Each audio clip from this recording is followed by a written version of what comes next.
In our gospel, Jesus said, I am the bread of life. The Lord is risen, He is truly risen. Pwede niyo po bang pakisabi sa taong malapit sa inyo, food is life. Food is life.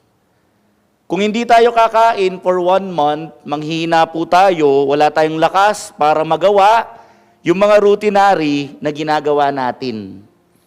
Kung hindi tayo kakain ng 1 year, siguradong mamamatay tayong lahat kasi kailangan natin ng energy. Si Jesus, iniwanan niya ang kanyang presensya sa atin sa magitan ng pagkain. In the table of the Holy Eucharist, He continued to feed us with His words. Each time the Word of God is being proclaimed in the first reading, in the responsorial psalm, in the Gospel. And Jesus continued to feed us also spiritually and physically in the table of the Holy Eucharist in the form of bread in Holy Communion. Pero ang tanong, tinatanggap natin si Jesus. Paano natin dinadala si Jesus sa iba? Maiintindihan natin yung binabanggit ni Jesus na ako ang tinapay ng buhay na nanggaling sa langit kung titignan natin ang konteksto nito sa huling hapunan. Yung 3 ebanghelyo ni San Mateo, San Marcos, ni San Lucas, meron silang institution narrative. Nung sinabi ni Jesus, this is my body, this is my blood. Therefore, nung sinabi ni Jesus, I am the bread of life, ito yung sinasabi niyang, ibibigay ko ang sarili ko sa paglilingkod. Dahil hindi lang simbolo ng katawan ni Kristo yon yung tinapay at alak, kundi yun mismo ay sinasabi niya, I will give myself on the cross. I will offer my body by dying on the cross. Kaya pa nagpagbinabanggit ni Jesus, I am the bread of life, kailangan nating intindihin na ito ay pagpapakita ni Jesus ng kanyang abilidad, ng kanyang paglilingkod sa magitan ng pagbibigay ng kanyang sarili. Pagbibigay ng kanyang sarili upang maging malakas ang iba. Nakita po natin ito sa kanyang public ministry na kung saan pinakain niya ang mga gutom, isinentro niya ang mga sinasantabi, yung mga may sakit, yung mga marginalized, at isinentro din niya yung mga makasalanan in His table fellowships. Ibig sabihin, pag sinabi ni Jesus, I am the bread of life, I will serve you by giving myself, my love, my time. Ayan po ang tunay na naglilingkod. Ibinibigay ang kanyang sarili, hindi iniisip ang kanyang sarili.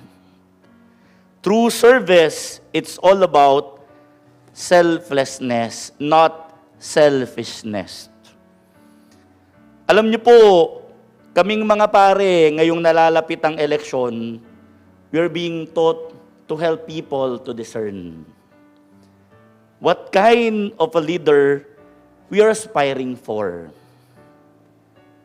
If we are Catholics, our parameter should be Jesus Himself. A service to others, not to oneself. A service or a servant who's willing to give his or her life for others. Isang maglilingkod na ang isinesentro hindi ang kanyang sarili, kundi ang kapakanan ng lahat, kapakanan ng iba, kapakanan ng mga nangangailangan. Ayan po ang dapat nating tignan bilang mga Katolikong Kristiyanong boboto. Ang ating point of view, si Jesus mismo. Kung titingnan po natin, maraming pagkakataon na maraming sumusunod kay Jesus. Kung pinakinggan niyo po yung mga ebanghelyo na mga nakaraan, may mga tao na gusto siyang iluklok as a literal king. Kinikwento ng mga ebanghelyo, si Jesus bigla na lang naglaho, bigla na lang nawala.